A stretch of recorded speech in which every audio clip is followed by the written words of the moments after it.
الله أكبر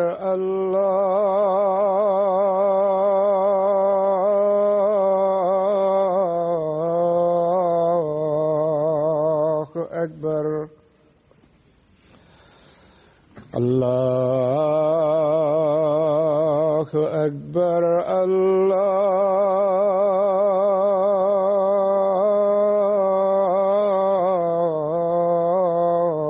الله أكبر أشهد أن لا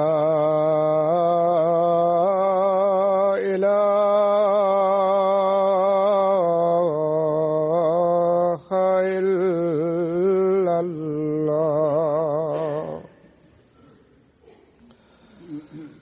أشهد أن لا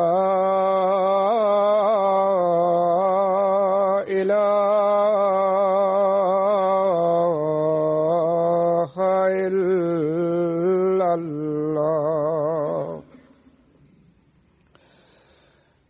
أشهد أن محمدًا رسول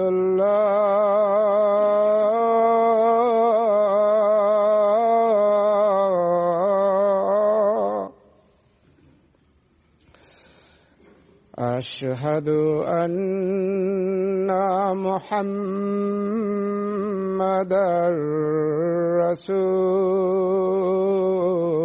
رسول الله حي على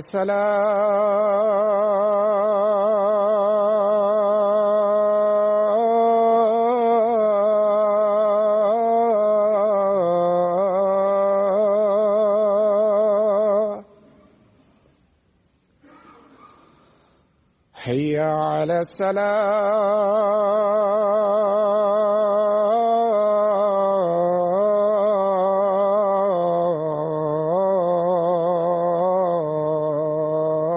الصلاة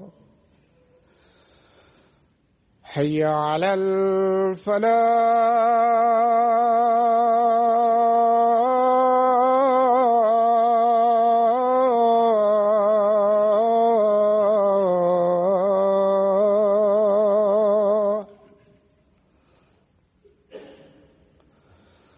حي على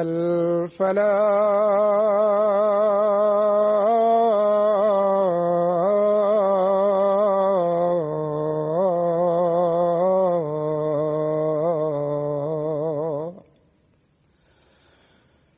الله أكبر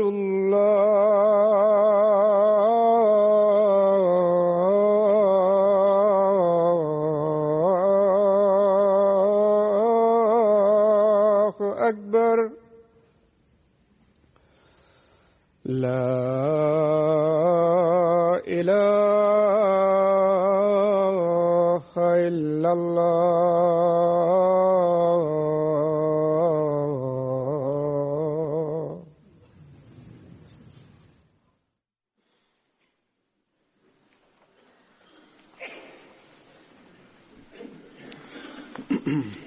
السلام عليكم ورحمة الله.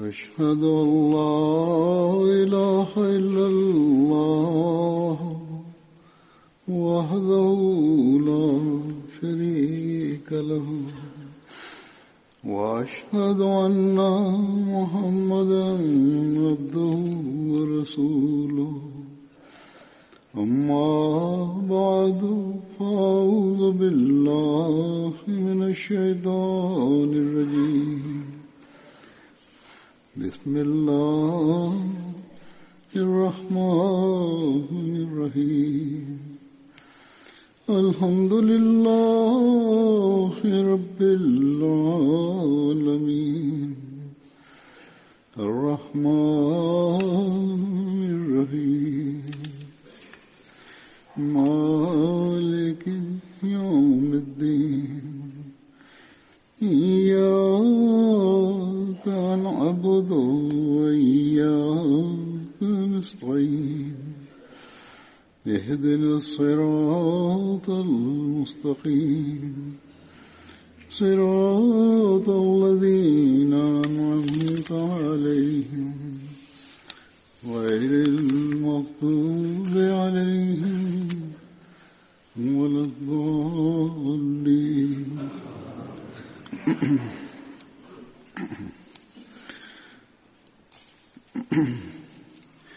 आज जिन साहबा का जिक्र करूंगा Men bugun zikr qiladigan eng birinchi sahaba Hazrat Sobit ibn Khalid Ansoridir. Bu sahaba Banu Malik qabilasidan bo'lib, Banu Najjar oilasidan edi. Badr va Uhud g'azotida ishtirok etgan, Yamoma jangida qatnashib shahid bo'lgan. Ba'zilarga ko'ra Mauna qudug'i voqeasida shahid bo'lgan. Yana bir sahaba Hazrat Abdullah ibn Urfadir. Bu sahaba Hazrat Ja'far ibn Abi Talib bilan birga hijratda ishtirok etgan. Hazrat Abdullah ibn Mas'ud rivoyat qilib shunday deydi: Payg'ambar sallallohu alayhi va sallam bizni Najoshi tomoniga jo'natdilar. Biz 80 ga yaqin kishilar edik. Hazrat Abdullah ibn Urfa Badr g'azotida ishtirok etgan. Yana bir sahaba Hazrat Utba ibn Abdullahdir. Onasining nomi Basra bint Zayd edi. Bu sahaba Aqaba bayti va Badr hamda Uhud g'azotida ishtirok etgan. Yana bir sahaba Hazrat Qays ibn Abi Sa'sa'a Ansoridir. Hazrat Qays otasining nomi Amr ibn Zayd edi. Uning o'z kunniyati Abu Sa'sa'a edi. Hazrat Qays onasining nomi Shayba bint Osim edi. Hazrat Qays 70 nafar ansor bilan birga Aqaba baytida ishtirok etgan. U kishi Badr hamda Uhud g'azotida ham ishtirok etish sharafiga ega bo'lgan. Badr g'azoti uchun jo'nashdan oldin Nabiy sallallohu alayhi va sallam o'z lashkarlari bilan birga Madinadan tashqari Buyutus Suqya yonida ham to'xtadilar. Payg'ambar sallallohu alayhi va sallam bilan birga yo'lga chiqish ishtiyoqi bilan kelgan yosh bolalar o'sha yerning o'zida qaytarib yuborildi. So'ngra Payg'ambar sallallohu alayhi va sallam sahobalarga Suqya qudug'idan suv olib kelishga buyurdilar. U zot sallallohu alayhi va sallam suvni ichib, so'ngra Suqya uylariga yaqin joyda namoz o'qidilar. Suqyadan jo'nash chog'ida Payg'ambar sallallohu alayhi va sallam Hazrat Qays ibn Sa'sa'ni musulmonlarni sanashga buyurdilar. O'sha payt uni suv ustidan nazoratchi etib ham tayinladilar. So'ngra Payg'ambar sallallohu alayhi va sallam Nabaviy masjididan taxminan 2 kilometr uzoqlikda bo'lgan Abi Amba qudug'i yonida turdilar. Hazrat Qays odamlarni hisoblab Payg'ambar sallallohu alayhi va sallam huzurlarida bular 313 nafardir deya bildirdi. Huzur sallallohu alayhi va sallam buni eshitib quvondilar. Yana Talutning sheriklari soni ham shuncha edi dedilar. Suqya to'g'risida shunday izoh berilgan. Bu joy Nabaviy masjididan 2 kilometr uzoqlikda joylashgan edi. Uning eski nomi Hasiqa bo'lgan. Hazrat Xallod rivoyat qilib shunday deydi: Payg'ambar sallallohu alayhi va sallam Hasiqa nomini o'zgartirib Suqya deb atadilar. Mening qalbimda uni sotib olish istagi paydo bo'ldi. Biroq mendan oldin Hazrat Sa'd ibn Waqqas uni 2 tuya evaziga sotib oldi. Ba'zilarning fikricha bu joy 7 uqiya miqdorida, ya'ni 280 dirham evaziga sotib olingan. Payg'ambar sallallohu alayhi va sallam huzurlarida uning sotib olinishi zikr etilganda, u zot sallallohu alayhi va sallam bu savdo o'ta foydalidir dedilar. Shuningdek, Badr g'azoti kuni Payg'ambar sallallohu alayhi va sallam Saqa qo'mondonligini bu sahobaga topshirib qo'ygan edilar. Saqa lashkarning eng ortida qo'riqlash maqsadida yuradigan guruh bo'ladi. Bir marta Hazrat Qays Payg'ambar sallallohu alayhi va sallam huzurlarida: "Ya Rasululloh, men qancha vaqtda to'liq Qur'oni Karimni o'qib chiqay?" deb so'radi. U zot sallallohu alayhi va sallam 15 kechada dedilar. Hazrat Qays roziyallohu taala anhu davom etib deydi: men bundan ertaroq bitirishga kuchim yetadi dedim. Shunda Rasululloh sallallohu alayhi vasallam dedilar: birinchi jumadan ikkinchi juma kunigacha tamomlab oling. Men dedim: ya Rasululloh sallallohu alayhi vasallam, men bundan ham ertaroq bitira olaman. So'ngra u uzoq muddatgacha o'shunday tilovat qilib turdi, hattoki keksayib o'z ko'zlarini mato bilan bog'lay boshladi. Shunda u kishi 15 kechada to'liq Qur'onni o'qib tugata boshladi. O'sha payt bu sahoba shunday derdi: koshki edi payg'ambar sallallohu alayhi vasallam bergan yengillikni qabul qilsam edi. Hazrat Qaysning ikki farzandi Al-Foqi hamda Ummi Haris bor edi. Ular ikkalasining onasi Umama binti Muoz edi. Hazrat Qaysning avlodi keyin davom etmadi. Hazrat Qaysning 3 birodari bo'lgan.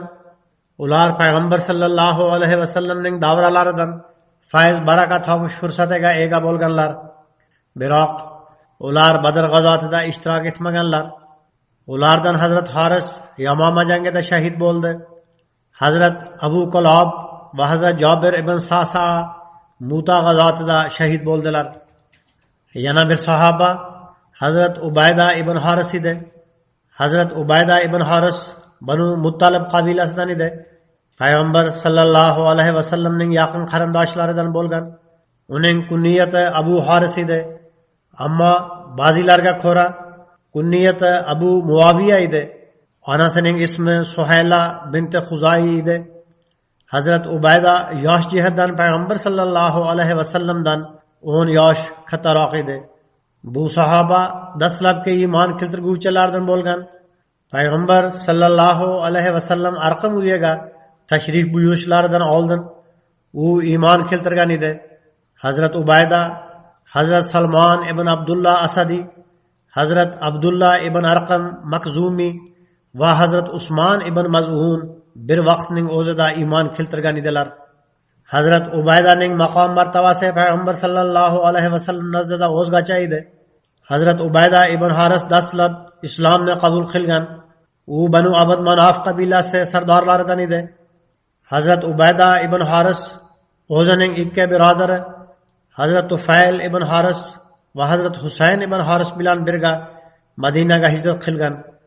Ular bilan birga Hazrat Masta ibn Asosa ham bor edi. Yo'lga chiqishdan oldin Noja vodiysida to'planamiz deya qaror qilingan edi. Biroq Hazrat Masta ibn Asosa orqada qolib ketdi. Zero uni ilon chaqib olgan edi. Ular Hazrat Mastaning ilon chaqash to'g'risida keyingi kuni xabar topdilar. Shuning uchun bu kishilar qaytib borib, uni o'zlari bilan birga Madinaga olib kelishdi. Bu kishilar Madinada Hazrat Abdurrahman ibn Salmonning uyida istiqomat qilishdi. Payg'ambar sallallohu alayhi vasallam Hazrat Ubayda ibn Haris va Hazrat Umayr ibn al-Hamam o'rtasida birodarchilikni tuzgan edilar. Hazrat Ubayda ibn Haris va Hazrat Umayr ibn al-Hamam Badr g'azotida shahid bo'lgan. Uning ikki birodari Hazrat Tufayl ibn Haris va Hazrat Husayn ibn Haris u bilan birga ishtirok etgan. Payg'ambar sallallohu alayhi vasallam Madinaga kelib, kofirlarning yomonligidan saqlanish uchun hamda musulmonlarni muhofaza qilish uchun ba'zi chora-tadbirlarni ko'rdilar. Bu narsa u zot sallallohu alayhi vasallamning eng yaxshi siyosiy qobiliyatlari hamda jangda uzoqni ko'ra bilishlariga ochiq oydin dalildir. Buni ochiq oydin Sirat Xotaman Nabiyinda Hazrat Mirza Bashir Ahmad sohib shunday qayd etganlar. Payg'ambar sallallohu alayhi vasallam Ubayda ibn Haris qo'mondonligida jo'natgan eng birinchi guruh Ikrima ibn Abu Jahl bilan to'qnashib qolgan edi. Ikrima guruhida Makkalik ikki nachor musulmon ham bor edi. Ular Quraysh bilan qo'shilib kelgan edilar. Ular Qurayshni tashlab musulmonlarga qo'shilib ketishdi. Chunonchi rivoyatlarga ko'ra, bu yurishda musulmonlar guruhi Quraysh guruhi oldiga kelganda ikki kishi Miqdod ibn Amr va Utba ibn G'azvon mushriklar tomonidan qochib musulmonlarga qo'shilib olishdi. Ular Banu Zuhra hamda Banu Nawfal bilan ittifoqdosh edi. Bu ikkala kishi musulmon edi. Faqat kofirlarni panoh qilib musulmonlarga qo'shilish uchun chiqqan edilar. Demak, payg'ambar sallallohu alayhi vasallamning bu guruhlarni yuborishdan maqsad muddaolari shu ham ediki, to shunday kishilar zolim Qurayshiylardan qutulib musulmonlarga qo'shilishga fursat topsinlar. Hijratdan 8 oy o'tgandan so'ng payg'ambar sallallohu alayhi vasallam Hazrat Ubayda ibn Harisni 60 yoki 80 nafar otliq bilan yo'lga chiqardilar. Payg'ambar sallallohu alayhi vasallam Hazrat Ubayda ibn Haris uchun oq bayroq ildilar. Uni Hazrat Masta ibn Asosa ko'targan edi. Bu sariyani yuborishdan maqsad shu ediki, Qurayshning bir tijorat karvoni yo'lda to'xtatib qo'yilsin. Quraysh karvonining amiri Abu Sufyan edi. Ba'zilarga ko'ra bu guruhning amiri Ikrima ibn Abu Jahl edi. Ba'zilarga ko'ra esa Maqraz ibn Hafas edi. Qurayshiylarning bu tijorat karvonida 200 kishi bor edi. Sahobalarning ushbu guruhi karvon bilan Robiq vodisida to'qnashdi. Bu joy Budon deb ham ataladi. Ikkala guruh o'rtasida o'q otishdan tashqari urushish uchun muntazam saflar tizilmadi. Musulmonlar tomonidan birinchi o'q otgan kishi Hazrat Sa'd ibn Waqqas edi. Bu islom tomonidan otilgan birinchi o'q edi. Ibn Hisham va Tabrida ham shunday qayd etilgan. Hazrat Miqdod ibn Asvad va Hazrat Ayniya ibn G'azvan mushriklar jamoatidan chiqib musulmonlarga qo'shilib olishdi. Zero ular ikkalasi islomni qabul qilgan edilar va musulmonlar tomon bormoqchi edilar. Hazrat Ubayda ibn Haris qo'mondonligida bu islomning ikkinchi sariyasi edi. O'q otishdan so'ng ikkala guruh orqaga tisrildilar. Zero mushriklarga musulmonlarning vajohati shu qadar ta'sir o'tkazdiki, ular musulmonlar lashkariga yordam ham kelmoqda deb tushunib, qo'rqib orqaga qaytdilar. Musulmonlar ham ular orqasidan quvmadilar. Musulmonlarning bu guruhi ular orqasidan tushmadi. Muntazam ham jang bo'lmadi. Ikkala tomonidan hujum ham qilinmadi. Ular ham o'q otdilar. Bular ham o'q otishdi. Ular orqaga tisrilganlarida musulmonlar qaytib kelishdi. Hazrat Mirza Bashir Ahmad sohib Sirat Xotaman Nabiyinda shunday yozganlar. Budon g'azotidan qaytib kelganda Rabiul Avval oyining boshida Rasululloh sallallohu alayhi vasallam o'zlarining yaqin bir qarindoshlari Ubayda ibn Haris Mutalabi amirligida 60 ta tuya mingan muhojirlar guruhini yo'lga chiqardilar. Bu yurishning maqsad muddaosi Makka Qurayshlarining hujumlariga oldindan chora tadbir ko'rish edi. Chunonchi Ubayda ibn Haris va uning sheriklari biroz yo'l bosib Saniyatul Maraga yetganda qarasalar Qurayshning 200 nafar qurollangan lashkari Ikrima ibn Abu Jahl qo'mondonligida kelib joylashgan edi. Ikkala guruh yuzma-yuz kelishdi. Ikkala tomondan biroz o'q otish bo'ldi. Ammo mushriklar guruhi musulmonlar orqasida yana maxfiy ko'mak bo'lsa kerak, boshqa kishilar ham kelayotgan bo'lsa kerak deya qo'rqib orqaga tisirilib ketdi. Ammo musulmonlar ular ortadan quvmadilar. Mushriklar guruhidan 2 kishi Miqdod ibn Amr va Utba ibn G'azvan Ikrima ibn Abu Jahl qo'mondonligidan qochib musulmonlar bilan birga qo'shilib olishdi. Ular haqida shunday yozilgan: ular fursat topib musulmonlar bilan qo'shilish niyati bilan Quraysh bilan birga chiqqan edilar. Zero ular qalbdan musulmon bo'lgan edilar, ammo o'zlarining nochorligi tufayli Qurayshdan qo'rqib hijrat qila olmasdilar. Shunday ehtimol ham borki, ushbu voqea Quraysh irodasini o'zgartirib yuborgan. Ular buni o'zlari uchun yomonlikka yo'yib, orqaga tisirilishga qaror qildilar. Quraysh lashkarining qandaydir aniq iroda bilan shu tomon kelganligi tarixda qayd etilmagan. Qurayshning bu lashkari shubhasiz tijorat karvoni emas edi. Bu haqda Ibn Ishoq ham katta lashkar degan so'zlarni ishlatgan. Ammo bir narsa aniqki, ularning niyati yaxshi emas edi. Ular baribir hujum qilish uchun kelgan edilar. Shuning uchun musulmonlar ham o'q otdilar. Bundan shu narsa ham ma'lum bo'ladiki, birinchi o'q albatta kofirlar tomonidan otilgan. Alloh taolo fazl marhamati bilan musulmonlarni hushyor ko'rib, hamda o'z kishilaridan ba'zilarining musulmonlar tomon ketayotganini ko'rib, hujum qilishga botina olishmay qaytib ketishdi. Sahobalarga bu yurishdan foyda shu bo'ldiki, ikki musulmon kishi Quraysh zulmidan qutuldi. Hazrat Ubayda ibn Haris Badr g'azoti chog'ida musulmonlar tomonidan Valid ibn Utba bilan olishdi. Hadislarda rivoyat qilinishicha, Qur'oni Karimning bir oyati ham bu voqea to'g'risida nozil bo'lgan.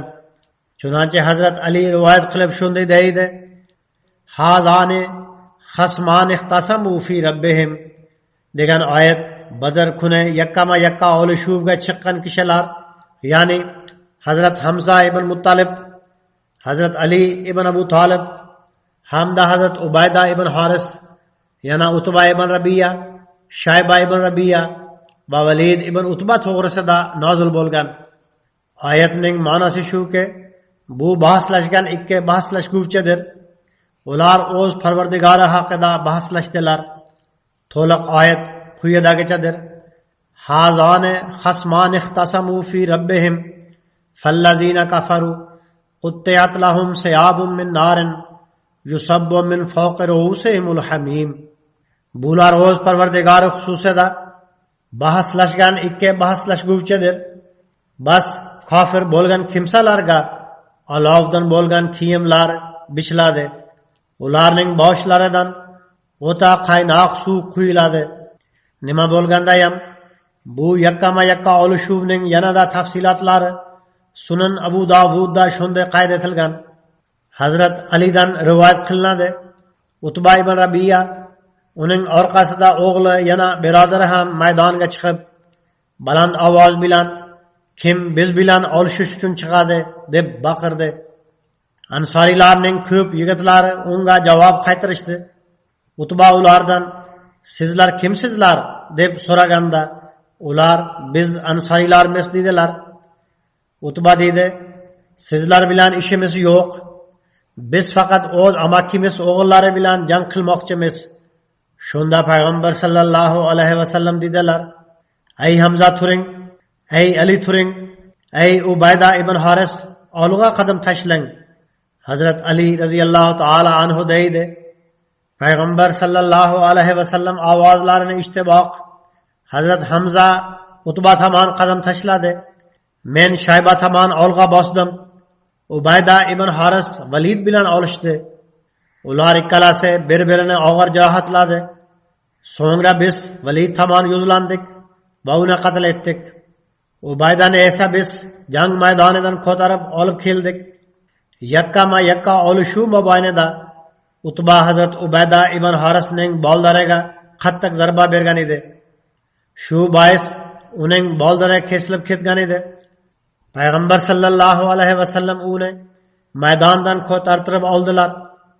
Badr jangi yakunlaganidan so'ng Badrga yaqin Safra nomli joyda u zot radhiyallohu ta'ala anhu vafot etdi va o'sha yerning o'zida dafn etildi.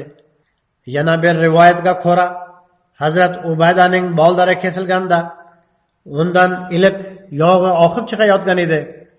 Shu payt sahobalar Hazrat Ubaydani payg'ambar sallallohu alayhi vasallam huzurlariga olib kelishdi.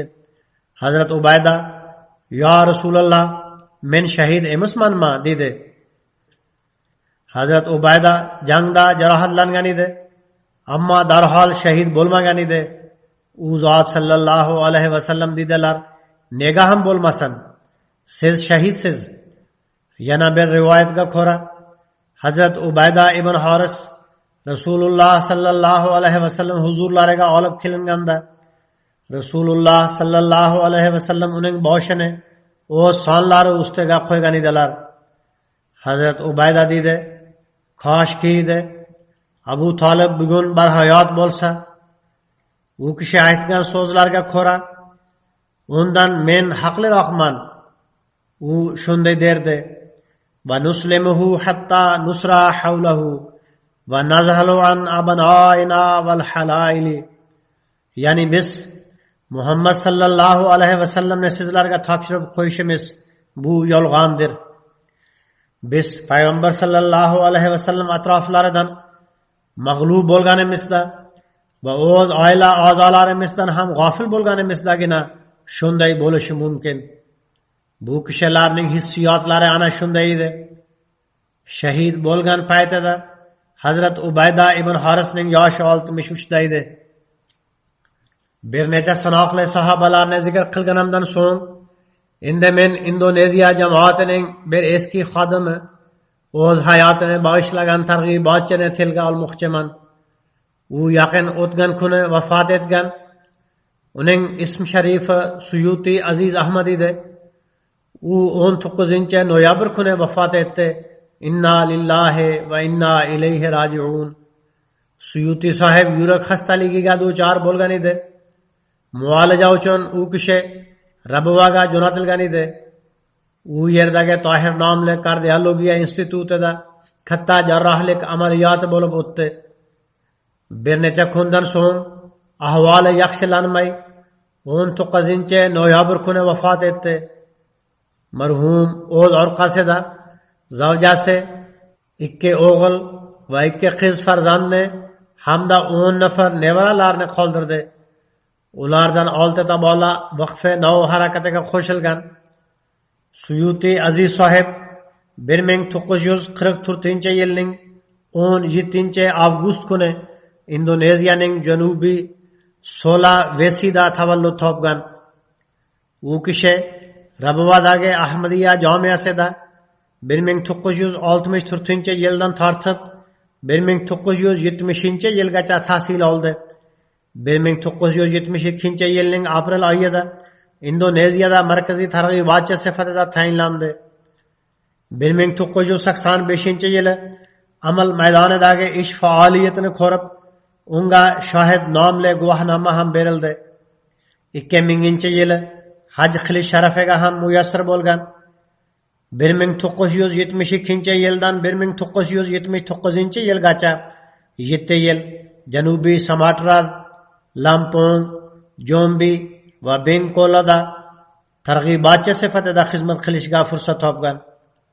79-yildan 81-yilgacha mahalliy da'vatchilarga o'qituvchi sifatida xizmat qildi. 81-yili Porbokito jamoatida targ'ibotchi sifatida tayinlandi. 82-yili mahalliy targ'ibotchi va da'vatchilar kollejida direktor o'rinbosari sifatida ishladi. 82-yildan 92-yilgacha Indoneziyadagi Jamiya Ahmadiyada direktor bo'lib xizmat ko'rsatdi. Shu asnoda 85-yili unga shohid nomli guvohnoma ham berildi. 1992-yildan tortib 2016-yilgacha 24 yil targ'ibotchilar raisi bo'lib ishladi. 2016-yildan tortib vafot etgunga qadar Indoneziyadagi Jamiya Ahmadiyada direktor sifatida ishlashga kuch-quvvat topdi. Marhum 1973-yili jamoat targ'ibotchisi Abdul Wahid Samatrining qizi va Indoneziya jamoati amiri Abdul Basit sohibning opasiga uylangan. Undan Suyuti sohib 4 ta farzand Vardiya Khalid, Haris Abdul Bari, Saadat Ahmad va Atiyatul Alim ko'rdi. Zavjasi Afifa sohiba 2009-yili vafot etdi. Undan so'ng Suyuti sohib Arina Domainti xonimga uylandi.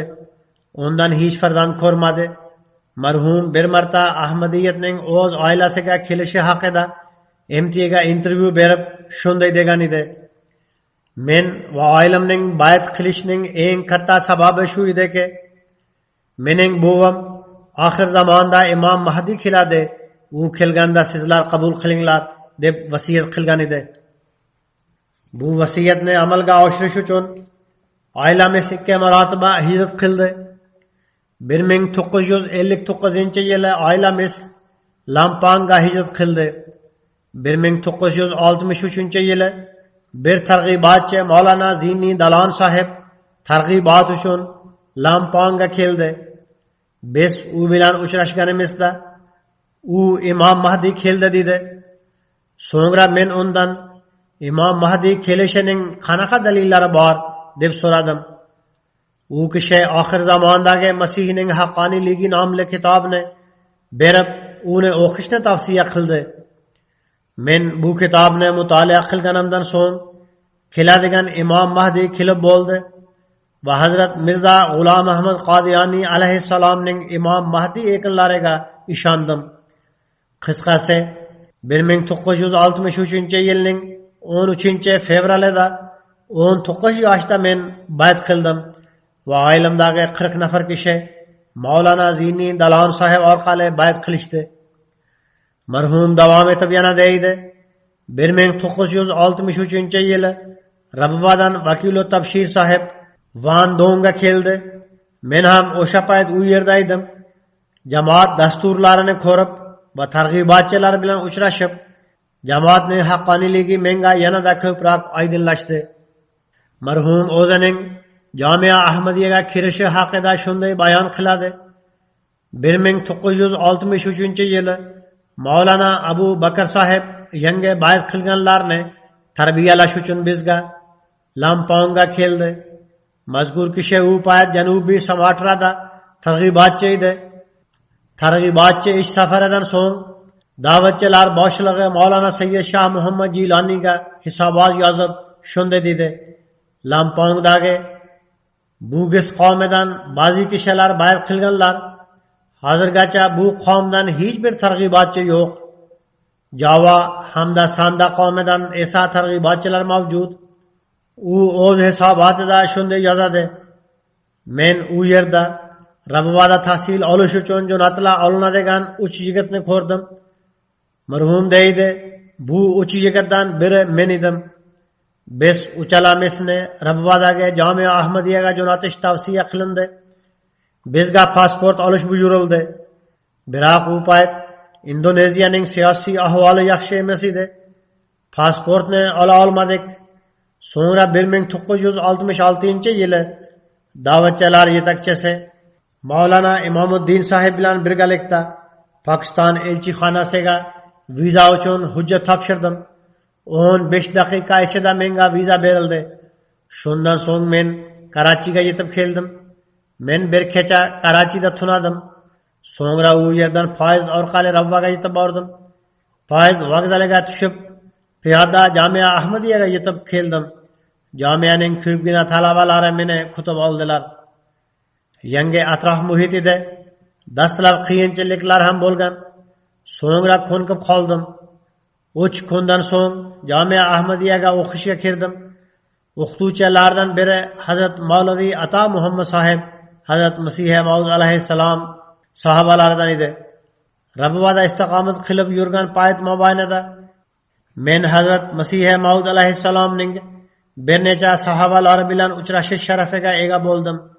Men doimo bir sahoba bilan uchrashish fursatini topib turardim. Men ular bilan gaplashib, oyoqlarini uqalab o'tirar edim.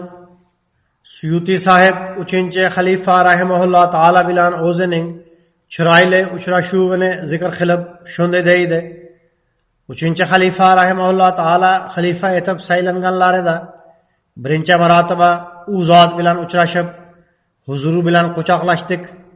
Huzur rahimahulloh taolo chakkamizni silab shunday dedilar: Bular Indoneziyadan kelganlar. Sizlar uzoq o'lkalardan kelgansizlar. Sizlar barcha xorijliklar mening farzandlarimdirsizlar. 3-xalifa rahimahulloh taolaning ruhoniy nurlari biz bilan birga bo'lib turdi. Shu sababdan bizning barcha qiyinchiliklarimiz ancha yengillashdi. Huzur rahimahulloh taolo yana dedilar: Agar qandaydir qiyinchiliklar bo'lsa, mening yonimga kelinglar. Men Indoneziyaga qaytib ketayotganimda huzur bilan uchrashgani bordim. 3-xalifa rahimahulloh taolo mendan: Sizga biror narsa kerakmi deb so'radilar. Men dedim: Menga bir necha kitoblar kerak. Men bir ishxonaga borsam, u yerdan topilmadi. 3-xalifa rahimahulloh taolo o'z qalamlari bilan Suyuti sohibga kitoblar berib qo'yinglar deb yozib berdilar. Shundan so'ng menga ruhoniy xozoin kitoblarining to'liq majmuasi berildi. U hozirgacha mening yonimda. Xayrlashishdan oldin huzur rahimahulloh taolo meni uzoq vaqt quchoqlariga oldilar. Yana qulog'imga dedilar: "O'z hojangizga bevafolik qilmangiz. Bu mening nasihatimdir." Marhum o'zi haqida yana bir voqeani hikoya qilib shunday deydi: 1993-yili Indoneziya jamoati amiri Sharif Ahmad Bugis sohib xalqaro bayat dasturini unumli qilish uchun meni Filippinga yuborib, bu huzurning, ya'ni 4-xalifa buyrug'idir dedi. Men unga, men nihoyatda zaif kishiman, tilni ham bilmayman dedim. U menga dedi: "Men sizga to'liq ishonaman. Sizga tayyorgarlik uchun buyruq bor." Chunonchi men jamoat markazidan yo'lga otlandim. U yerga yetib borish uchun Manila hamda Zambo va Kasti shaharlaridan o'tib borishga to'g'ri kelar edi. Ovqatlanganimdan so'ng men og'ir ichki tish kasaliga chalindim. Zaifligim oshdi. Men shunday ahvolda: "Ey Alloh, agar men shu yerda o'lib qolsam, janoza namozini o'qish uchun hech bir musulmon yo'q", deya yolvordim. Kechasi men tushda ko'rdimki, bir hamshira oq xalat kiyib yonimga keldi. U mening boshimni qo'li bilan silab, menga pufladi. O'sha payt mening tanam muzlab qoldi va bu muzlik mening oyoq barmoqlarim orqali chiqib ketganini his etdim. Men ertalab turganimda umuman sog'ayib ketgan edim. Chunonchi men Toviga jo'nab ketdim. Alloh taolo fazl marhamati bilan 3 oy mobaynida u yerda 130 kishi bayat qilib jamoatga qo'shildi. Indoneziya jamoati amiri Abdul Basit sohib yozadi: "Suyuti Aziz sohibni men podshoh hamda targ'ibotchi sifatida juda ham yaqindan ko'rish fursatiga ega bo'ldim. U kishi nihoyatda sodda edi, xoksarlik va kamtarlik bo'yicha go'zal o'rnak edi. Har qanday sharoitda sabr matonatga bir misol edi. Duo qiluvchi, tahajjudni ado etuvchi hamda Alloh taolaga tavakkul qiluvchi inson edi. U jamoat tizimi hamda jamoat xalifalari bilan nihoyatda samimiy hamda muhabbat qiluvchi kishi edi. Jamoat ishlarini shaxsiy ishlaridan doimo ustun tutdi. Jamoatning muvaffaqiyatli xodimi edi. Qanaqa mas'uliyat yoki lavozim marhumga topshirilsa, uni nihoyatda ixlos va vafo bilan amalga oshirar edi. Targ'ibotchi sifatida ham, jamiada o'qituvchi sifatida ham, direktor sifatida ham, targ'ibotchilar yetakchisi sifatida ham o'z hayotini bag'ishlagan kishi uchun bir a'lo namunaviy misol edi. Indoneziyadagi Jamia Ahmadiyya direktor o'rinbosari Ma'sum sohib deydi: "Suyuti sohib Jamia Ahmadiyyada 3-chi, 4-chi va 5-chi kurslarga Qur'oni Karim tarjimasini o'rgatar edi. Mubashshir kursida kalomni o'qitar edi. O'qitish uchun u kishi Irfoni ilohiy nomli kitobni Indoneziya tiliga tarjima qilgan edi. Xastaligi sabab sog'lig'i yomonlashib, yurish, bosish qiyinlashgan edi. Shunda u kishi talabalarni o'z ishxonasiga chaqirib dars o'tar edi. Rabuvaga ketishdan oldin u 8-noyabr kuni oxirgi darsini o'tdi. Doimo shunday deb aytar edi: "Jamia Ahmadiyya endi shahid darajasigacha ko'tarildi. Masih Maud alayhissalom xalifasi bunga ruxsat bergan.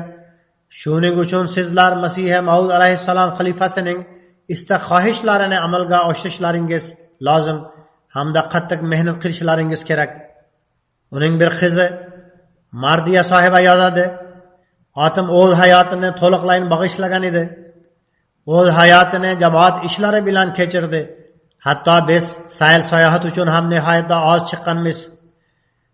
Biroq biz tushunamizki, o'z hayotini bag'ishlagan kishining hayoti o'zi shunday. U kishi o'z bolalariga ham shu narsani bildirganki, hayotini bag'ishlagan kishining to'liq vaqti jamoat uchundir. Tarbiyalashda ham otimning uslubi shu ediki, ko'proq nasihat qilmas edilar, balki o'z amalidan namuna ko'rsatardilar. Onam betob bo'lganda sabr bilan unga xizmat qilar edi. Uydagi ishini o'zi bajarar edi. Ramazon oyida saharlik va iftorlikni o'zi tayyorlar edi. men uchun falon ishni qilib qo'ying deya hech kimga aytmas edi. Ishini o'z qo'li bilan qilishga odatlangan edi. O'g'li Saodat Ahmad shunday yozadi: bizni nihoyatda sabr bilan tarbiyalar edi, ammo namoz to'g'risida ko'p ta'kidlab o'tar edi. Bolaligimizda namoz vaqti bo'lganda masjidga borib namozni o'qishni tavsiya qilar edi.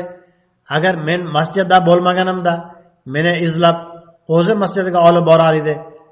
Doimo bizga namozni hech tark etmanglar, sunnat namozini ham o'qinglar va doimo Qur'oni Karimni o'qib turinglar deb aytar edi. Qizi Atiyatul Alim deydi: otam doimo rost gapirar edi. Farzandlariga hazilda ham yolg'on gapirmas edi. Tahajjud namozini hech qoldirmas edi. Namozlarni masjidga borib jamoat bilan o'qir edi.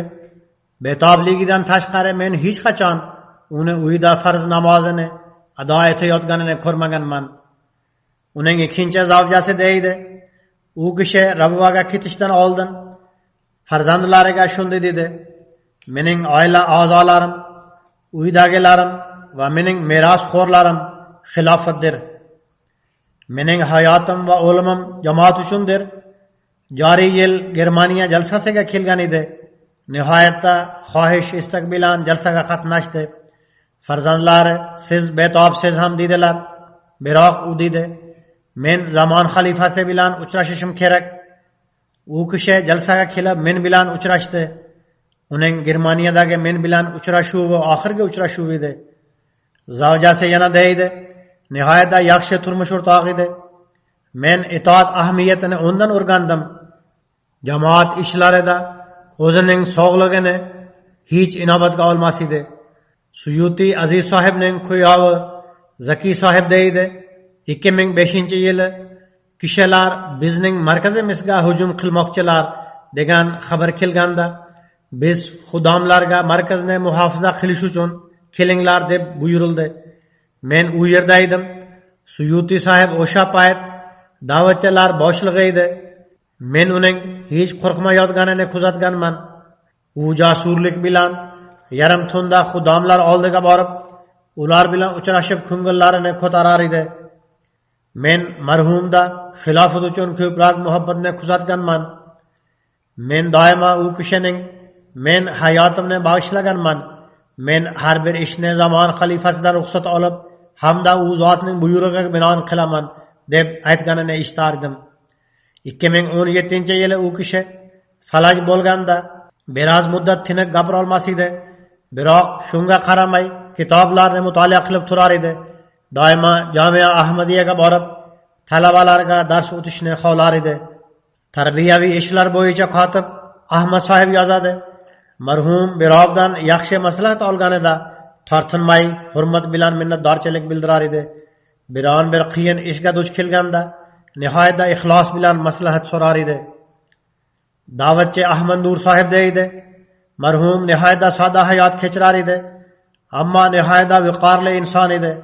Yoshi katta bo'lishiga qaramay yoshlardek doimo faol bo'lar edi. U kishining bir nasihati doimo esimda: u Alloh taoladan hech qachon yo'z o'girmang, Alloh taoladan so'rang, u o'z bandasining duosini rad etmaydi derdi. Shohid darajasini tamomlaganda intervyu bo'ldi. U yerda marhum yig'layotib va titrab menga: vaqfni hech qachon tark etmang. Vaqfni tark etgan kishi o'ta katta ziyon ko'rguvchilardan bo'ladi deb nasihat qildi. Yana bir kishi Suyuti sohib to'g'risida shunday deydi: u kishi Qandoriga tashrif buyurganida nasihat qilib shunday deydi: agar da'vatchilar kishilarni jamoat tizimiga bo'ysundirish uchun ichki yoki tashqi muammolarga duch kelsa, qo'rqmay olg'a qadam tashlanglar va ishoninglarki, Alloh taolaning yordami hamda qo'llovi sizlar bilan birga bo'ladi. Biroq agar sizlar shaxsiy kamchiliklar sabab jamoatning e'tirozlariga sababchi bo'lsangiz, unda o'zlaringizni tekshirib chiqish hamda isloh qilish shartdir. Jamoat ishlari to'g'risida hech tashvishlanmanglar. Alloh taolaga tavakkul qilinglar. To'g'ri niyat bilan ishlanglar. Biroq agar shaxsiy nuqsonlar bo'lsa, unda albatta o'zlaringizni ko'rib chiqinglar. Yana bir da'vatchi Xolid Ahmad Xon sahib deydi. Jamia Ahmadiyada tahsil olayotganimda Suyuti sahib ruhoniy hamda axloqiy jihatdan biz uchun yorqin misol edi. U kishi jamoat bilan namoz o'qishga o'zgacha urg'u berar edi. U kishi ba'zida jamoat bilan namoz o'qish uchun vaqtidan oldinroq masjidga borib o'tirar edi.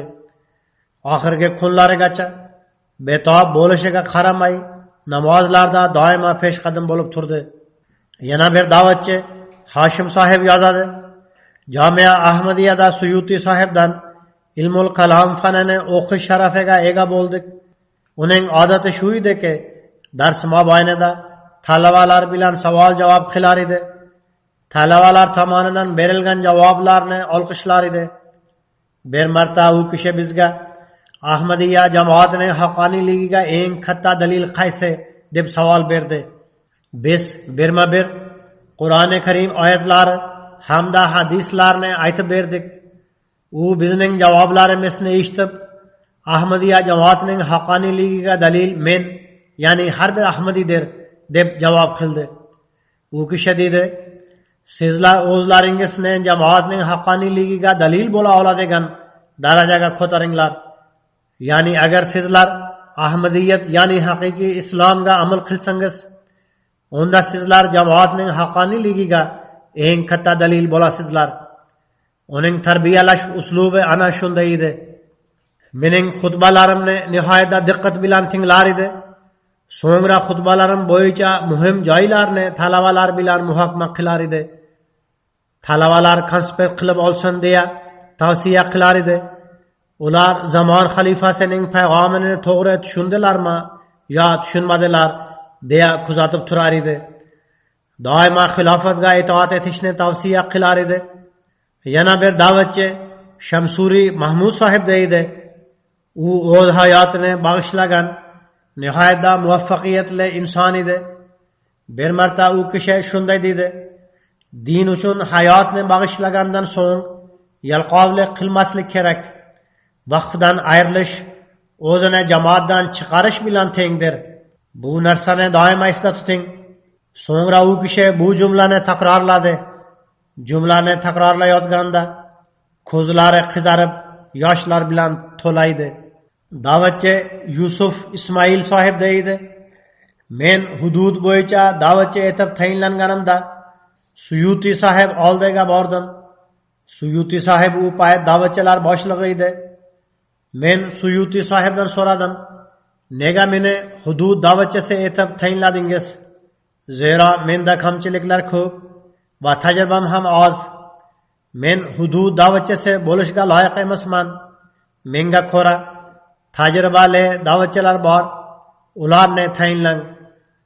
Marhum bu savolga javobni nihoyatda sodda va to'g'ri aytdi. Siz loyiq kishisiz. Shuning uchun siz hudud da'vatchisi sifatida tayinlanayapsiz deb kim aytgan? Siz ishni o'rganib olishingiz va sizda mas'uliyatni his etish tuyg'usi paydo bo'lsin uchun bu mas'uliyat sizga topshirilgan. Yana shunday dedi: "Biz nochor bandamiz. Biz hech narsa qila olmaymiz. Agar Alloh taolo bilan aloqamiz mustahkam bo'lsa, unda har bir ishda yengillik paydo bo'ladi. Demak, siz doimo shu narsani esda tuting. Siz hudud da'vatchisi bo'lasizmi yoki oddiy da'vatchi? Doimo Alloh taolo bilan mustahkam aloqani o'rnatib turing. Shundagina siz muvaffaqiyat qozonasiz va ishlaringizda yengillik paydo bo'ladi." MTNning bosh menejeri Aho Nur sahib deydi: "Bir nihoyatda katta qiyinchilikka duch kelganimda men unga duo qilish uchun xabar jo'natdim. U payt hech qanday javob qaytarmadi. So'ngra u kishi birovdan telefon raqamimni so'ragan. Keyingi kuni u bilan uchrashib qolganimda eng birinchi shu savolni berdi: "Siz menga duo uchun aytdingiz. O'z qiyinchiliklaringiz uchun zamon xalifasiga ham duo uchun xat yozdingizmi?" Men "Ha, duo uchun yozdim" deb aytganimda qattiq quvondi. Yana doimo shunday qilish kerak dedi. U payt kuzlardan yosh oqayotgan edi. U kishining gapirish ohangidan xilofat uchun cheksiz muhabbat ko'rinayotgan edi.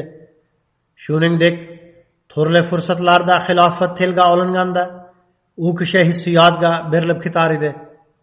Marhum Alloh taolo fazl marhamati bilan vasiyat tizimiga kirgan edi. Uning mayyati Pokistondan 23 noyabr kuni Indoneziyaga yetdi. 24 noyabr kuni jamoat markazi Parumdagi Musilar maqbarasiga dafn etildi. Yirik sonda jamoat a'zolari uning janoza namoziga ishtirok etdi. Alloh taolo uning darajalarini yuksaltirsin. Unga Firdaus jannatida oliy maqom ato etsin. Uning qarindosh urug'lariga sabr matonat ato etsin. Uning farzandlari hamda kelgusi avlodlariga uning qadam izlaridan yurishga kuch-quvvat ato etsin.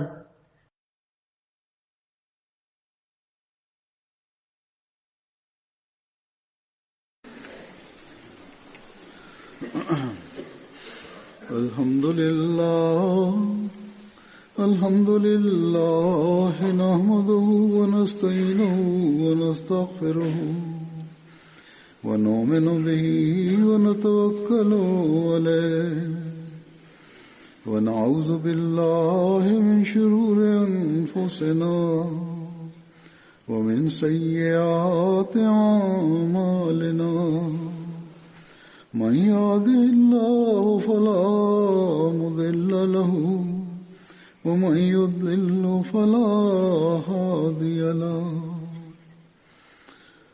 ونشهد أن لا إله إلا الله ونشهد أن محمدا عبده ورسوله